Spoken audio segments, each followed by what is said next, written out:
was another night in the land of the Galapagos. Galaman was standing on the tallest tower in the city. Out of nowhere, the Galaman signal was shining bright in the night sky. He heard a constant scream saying, "The lanthanides are missing! The lanthanides are missing!" He then quickly used his power to melt to the scene. He quickly arrived to the site of a crime and encountered Police Chief Mendeleev. Mendeleev then explained that the arsenic had come down from above and quickly captured the lanthanide family. As Galaman headed off to find the arsenic, Police Chief Mendeleev cries, "Hurry, Galaman! Who knows what the arsenic will do?" Galaman immediately returned to his lair and started to look for any information that would lead him to the arsenic. He had received a message from the arsenic saying to surrender. But after hours and hours of searching for clues, Galaman couldn't find anything, so he had to go to Bunsen. Galaman made the journey to Bunsen's lab and strangely encountered a few dead rats on the way. It was as if the arsenic wanted Galaman to come to him. Galaman got worried and sped up only to see dark smoke rising from where Bunsen's lab was located.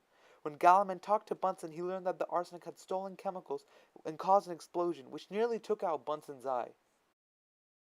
After investigating the scene, Galaman noticed that Bunsen had a jar of iron oxide hydrate as well as a spectroscope. Galaman used a spectroscope to look into the land.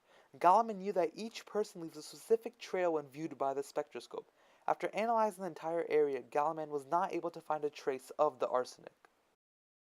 After days and days of looking for clues and questioning witnesses, Galaman was able to work with Mendeleev and create a list of everyone in the city. They called the list the periodic table. The list contained all the information regarding the location, characteristics, and qualities of people of the land. Since the case was becoming very difficult, Police Chief Meyer joined the investigation from a neighboring city. While Galaman was looking for the arsenic, Mendeleev and Meyer continued to edit their list. Eventually, they reached a point where they could no longer add any people. They believed the case was over. However, Mendeleev thought the lanthanides would be found. The people of the town doubted Mendeleev's abilities and kicked him off the case. While investigating with the king, Galaman had come into contact with a jailed local. The local was imprisoned for using illusions to imitate magic with chemical reactions. The local and Galaman exchanged a few messages. From that moment on, it all made sense to Galaman. The arsenic wanted Galaman to come to him so he could drain him of his powers and become the most powerful villain. While conversing with the king about his new discoveries, Galaman learned that there was an old mine in a nearby town called Itterbury. The old mine contained many valuable items that could help the arsenic become stronger, and one of those items located in this mine was porcelain. After arriving at the mine, Galaman noticed that a barrier of porcelain had been built to block the entrance. With quick thinking, Galaman turned to liquid and squeezed his way through the tiny cracks and openings. Upon entering the mine, Galaman could see the lanthanides. They were all sitting together in the center of the mine. Galaman thought to himself, Mendeleev was right this whole time. The lanthanides were missing from the periodic table. Galaman then came back to reality and saw the arsenic heading his way.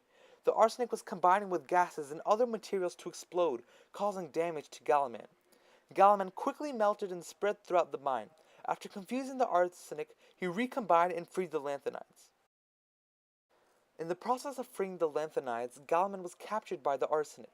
The arsenic started the process of absorbing Galaman's powers. Galaman started to feel weaker and weaker, when all of a sudden he recalled information from his research. He remembered that iron oxide hydrate could be used to weaken the arsenic. Galaman quickly took out the jar of iron oxide hydrate from Bunsen's lab and threw it at the arsenic. The jar shattered, exposing the arsenic to the iron oxide hydrate, finally ending him once and for all. However, after finishing off the arsenic, a major explosion occurred.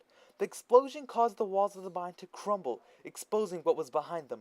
It was more members of the lanthanide family. The missing members of the lanthanide family were located in the Itterbury mine.